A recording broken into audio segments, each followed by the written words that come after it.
Ya.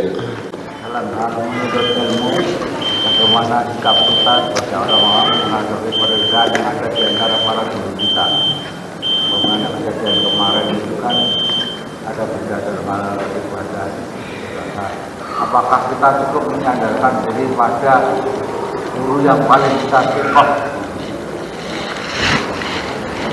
Apakah guru yang paling kita sikoh itu pasti benar? Belum tentu kan? Belum tentu kan? Berarti maksum dong. Itu keluar dari kaidah, nggak bisa seperti itu. Kecuali dia orang bodoh, nggak tahu apa. Jadi dia nggak tahu kaidah, nggak tahu apa. Maka kita kembali kepada kaidah. Kaidah ini sudah difirmankan oleh Allah. Wa in tanaza'tum fi syai'in farudduhu ila Allah. Bukan kembalikan kepada Imam Syafi'i, kembalikan kepada Imam Bukhari, kembalikan kepada Syekh Utsaimin, kembalikan kepada Imam Malik. Enggak ada keterangan seperti itu. Kembalikan kepada Allah dan Rasulnya. Kita lihat Rasulullah, Rasul tentu bersama para sahabat. Ya tinggal lihat aja Rasul dan para sahabat. Mudah insyaallah. Karena kebenaran ini mudah. Kesalahan itu biasanya muter-muter. Biasanya ya, kayak orang filsafat itu muter-muter. Ngalor ngidul, muter-muter. Kalau kebenaran mudah. Rasul dan para sahabat. Pernahkah Rasul dan para sahabat puasa Arafah beda dengan wukuf di Arafah? Pernahkah ada riwayat Rasul puasa Arafah beda hari dengan wukuf di Arafah? Itu. Ya. Pernahkah Rasul dan para sahabat sholat Idul Adha 2 hari setelah puasa Arafah? Kalau ada, insya Allah ada riwayat. Ya, ada riwayat. Mudah, sangat mudah. Pernahkah para sahabat beda Idul Fitri antara satu negeri dengan negeri lain? Idul Fitri pernah? Pernah? Idul Fitri pernah. Di zaman Muawiyah kan? Muawiyah di Syam dengan Ibnu Abbas di Mekah beda sehari. Idul Fitri, Idul Adha pernah berbeda para sahabat itu habis tahun 110 Hijrah sesuai dengan sabda Nabi alaihi salatu wassalam. Beliau bersabda di akhir-akhir kehidupan beliau tahun 10 Hijrah, 100 tahun lagi yang hidup di muka bumi sudah hidup lagi, sudah mati semua, diganti dengan, berarti dengan kata lain 100 tahun lagi para sahabatku habis, kan kira-kira begitu ya. 100 tambah 10, 110 tahun setelah Nabi wafat masih ada sahabat. 95 tahun setelah itu kan 100 kali kira-kira para sahabat melewati Idul Adha. Adakah riwayat mereka beda dalam menentukan Idul Adha? Ya. Para sahabat ada yang di Mesir, ada yang di Syam, bahkan ada yang di Balkan, Azerbaijan dan seterusnya, Andalus. Enggak ada riwayat. Kalau Idul Fitri ada riwayat.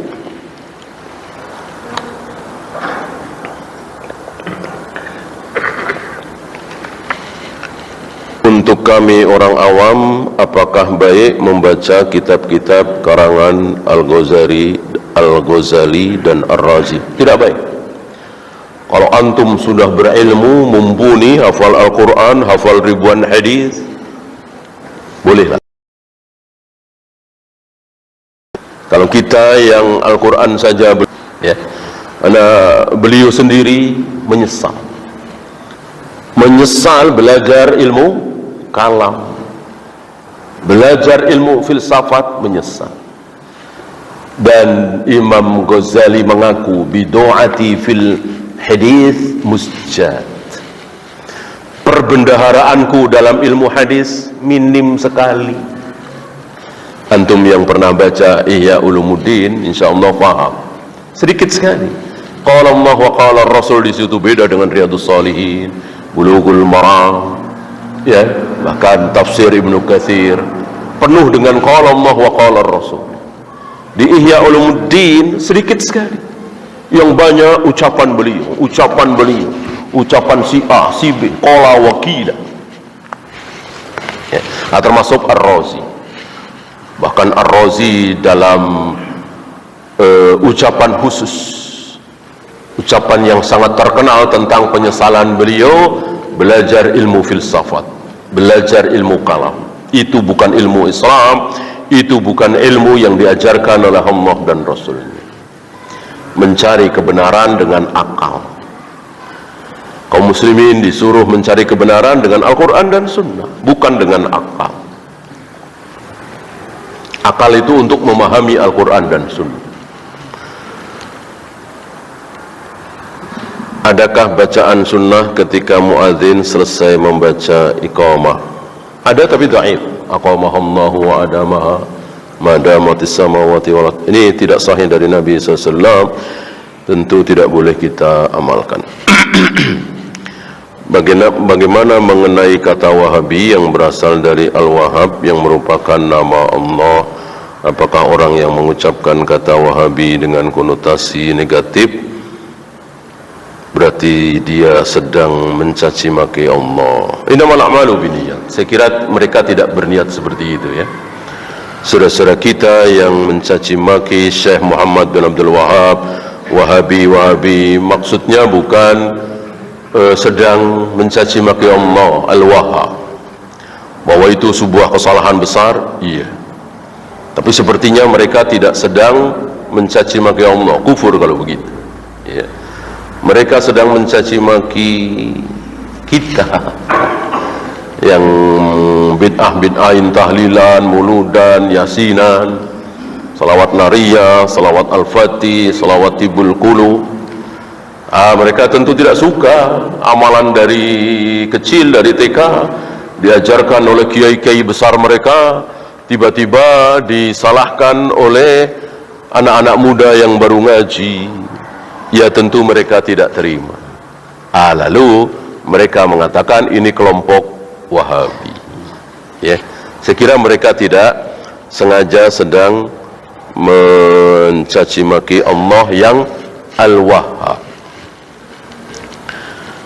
Apakah dalil yang melarang memakai masker ketika sholat? Wanita yang bercadar menutup wajah ketika sholat oleh Nabi disuruh buka cadarnya. Karena ketika sholat wajah kita harus terbuka. Ada keterangan bahwa ketika kita sedang sholat, wajah kita dengan wajah Allah sedang berhadap-hadapan. Allah menghadapkan wajah Nabi, melarang orang yang sedang sholat menutup wajah. Kecuali darurat barangkali. Ya. Darurat itu udah jelas ya. Mungkin dia sedang punya penyakit menular atau apa, atau mungkin lebih baik dia tidak sholat ke masjid ya. Kalau memang sedang punya penyakit menular. Wallahu a'lam. Ya, assalamualaikum warahmatullahi wabarakatuh.